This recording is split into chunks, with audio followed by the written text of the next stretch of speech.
I went a full year without buying makeup.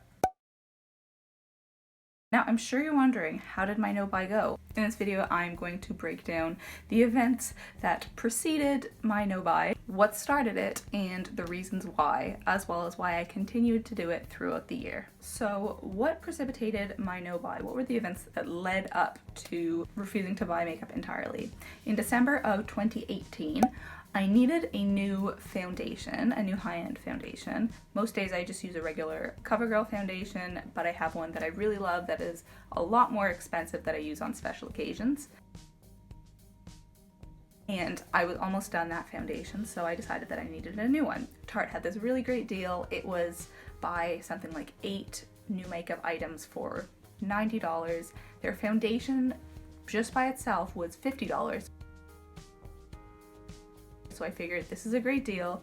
You know, I'm gonna get so many extra products, including that foundation, and not spend that much more. So I was super excited about all of these products. I decided to wait to use them until January 2019.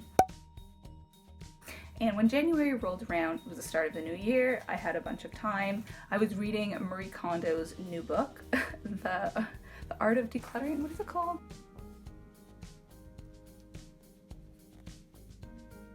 Anyways, I was reading her new book and I was inspired to go through my wardrobe and do a complete revamp. And after I went through all of my clothes and I got rid of a bunch of stuff and I cleaned everything out, I was inspired to do this to my makeup collection as well and various other aspects of my life. But my makeup collection became my next goal with this. So as I started going through my makeup collection and getting rid of items, I realized that I had a ton of makeup and there was a bunch of products that I figured I should finish first before I started the new Tarte products. So this started on a very small scale. There was just maybe 2 or 3 items that I wanted to finish, and I knew that I would be able to finish them quickly before I started on the new products. Flash forward to today and I've only tried 2 of those new Tarte products. So this turned into a lot more long-term than I was expecting. So this Tarte purchase was sort of the, what's that word? that started this whole process. And then Marie Kondo was the tool that enabled me to start on this no-buy. So when I started using up my products, this really had a domino effect. I would finish something and then I was just, you know, so excited and so satisfied at having finished a makeup item that I would start something else that I wanted to finish, and I never wanted to try new products. I just wanted to keep finishing my old ones. I realized that finishing makeup products was really fun and it was addictive to finish a makeup product and then go on to the next one, try to finish that one. So that became much more fun than trying new products, which was the exact opposite of what I had felt up until that point. And then a number of changes happened over the first half of 2019. I started learning a lot more about fast fashion as well as minimalism and the environment and everything that's going on, sustainability, and I started trying to make more sustainable purchases, especially in regards to fashion. I started trying to buy more clothing secondhand.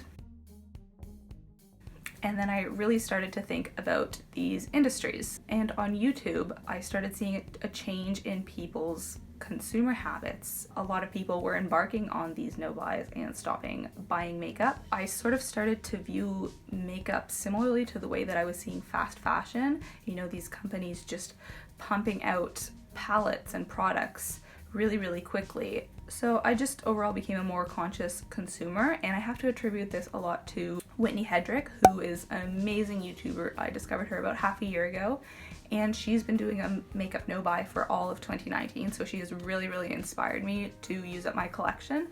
I will link her down below. And not buying new makeup, it wasn't a conscious decision, it just sort of became inevitable. I've also seen a lot more people going cruelty-free now, and it's just overall been really interesting to see how people are thinking more about the things they're buying, where they come from, and the actual impact, environmental, ethical, and otherwise. So yes, this is what inspired me to continue on my makeup no-buy. And then as I continued, I was accumulating more and more items that I'd finished, and seeing this box grow bigger and bigger was just so exciting. This is all of the things that I am getting rid of or that I have finished. So despite the fact that this whole decision to do a makeup no buy was accidental in the first place, it has become a conscious decision, I would say, over the second half of the year.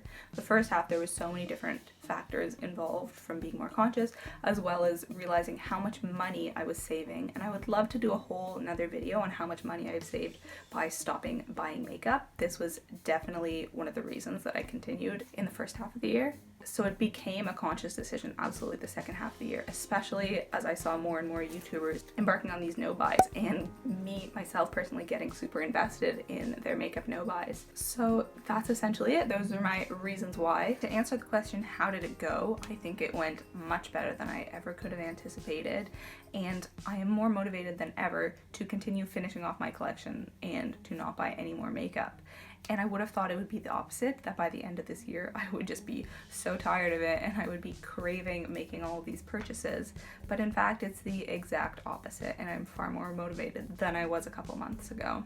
So thank you so much for watching. Please hit the thumbs up down below if you enjoyed, and subscribe for more videos. And if you are interested in this kind of content, I have many other videos on makeup no buys, so I will link that playlist below.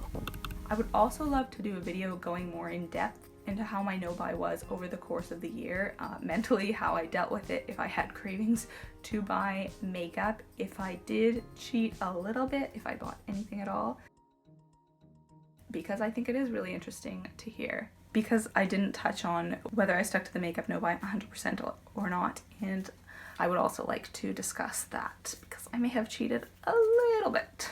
Thanks so much for watching, and please let me know down below what your thoughts are on the no buy, especially in the makeup community here on YouTube, and if you've seen other people embarking on this journey as well. Thanks so much. Bye bye, guys.